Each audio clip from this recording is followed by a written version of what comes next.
Hi there. Today's video is going to show you how to pin the panels. Sort of give an overview here. Here's a Rakusu, and this is the face, and this is the edge around it. They're two different pieces. So the face pieces are what we're working on right now.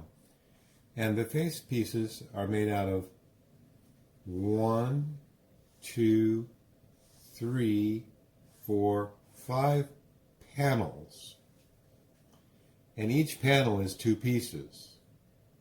So what we're doing today actually is taking a panel and sewing the top piece to the bottom piece. You'll notice here that on this panel, the top piece is smaller than the bottom piece. On this panel, the top piece is larger than the bottom piece. So the bottom piece and the top piece are what we'll be working with today. That's the overview.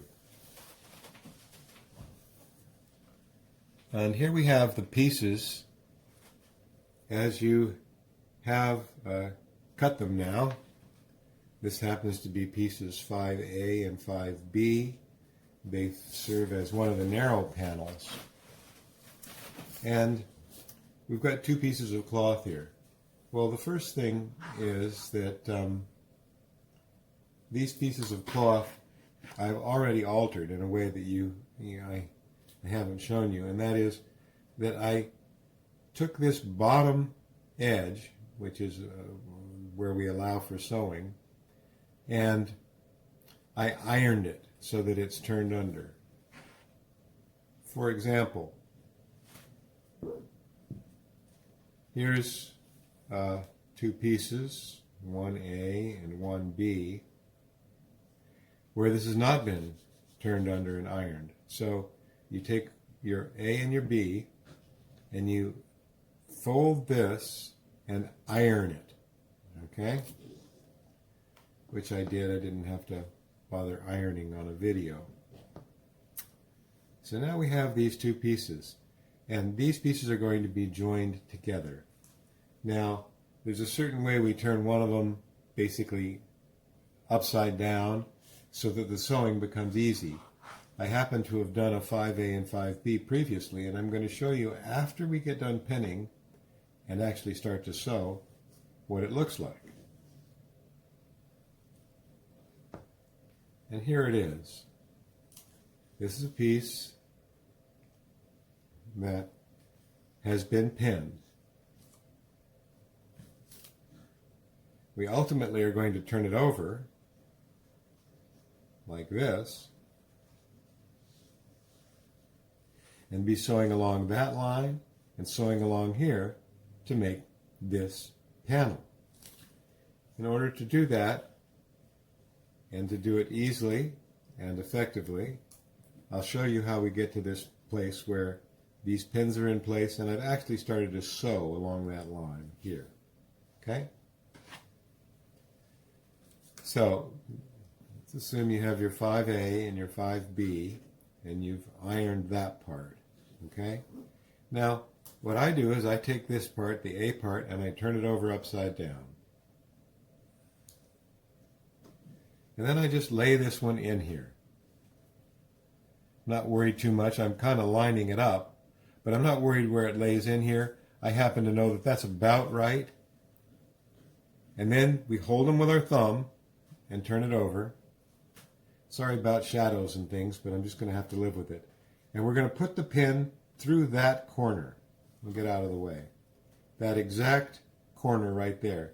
The pin goes through both pieces of cloth, and here you turn it over. Now, you can't see my head, but I'm going to give you a clue what I'm using. I'm using this as a magnifier so that I can see really, really well. My eyes don't work well enough to see things, so if you see me leaning in and my head gets in the way, I apologize. So, I don't know if you can see it or not, but this pin wants to come out above that line. It's basically so that when you fold it, you have room for the fold.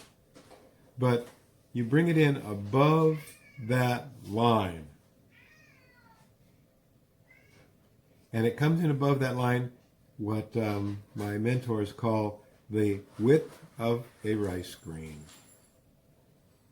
And then you put the pen through so that it holds it, and you look on the other side. That's what it ends up looking like on the other side. Okay? And we'll go to the next corner here and go to this place. Put it through, look on the other side, and in this case it didn't come out in the right place, so I'm adjusting it. There, I got it above. That's close enough for me. And then I put the pen through. Okay. And finally I'll do the one in the center here, where I put the pen through. And again, it didn't come out above the line as much as I would have liked it to, so I'm pulling the piece of cloth up, getting the pen up higher, and pinning it. Now we're almost done pinning. Okay, we have that, their pin. Now an important thing to do, and in some cases you're just going to have to trust me on this, is to pin the way these things are laying right now, with this one with the back side up and the front side up. Pin these like this. Otherwise there can be some mistakes made in how you sew. So this is what you want to end up with after you've done pinning. And then the next step is to begin along this line and to sew. And that's what I had begun to do on this one. You can see. And I begin my stitches in this extra part over here. And then I bring the stitches through with the Namu Kie Butsu stitch, and you begin your stitching. And you'll sew along that line on all 5 of these.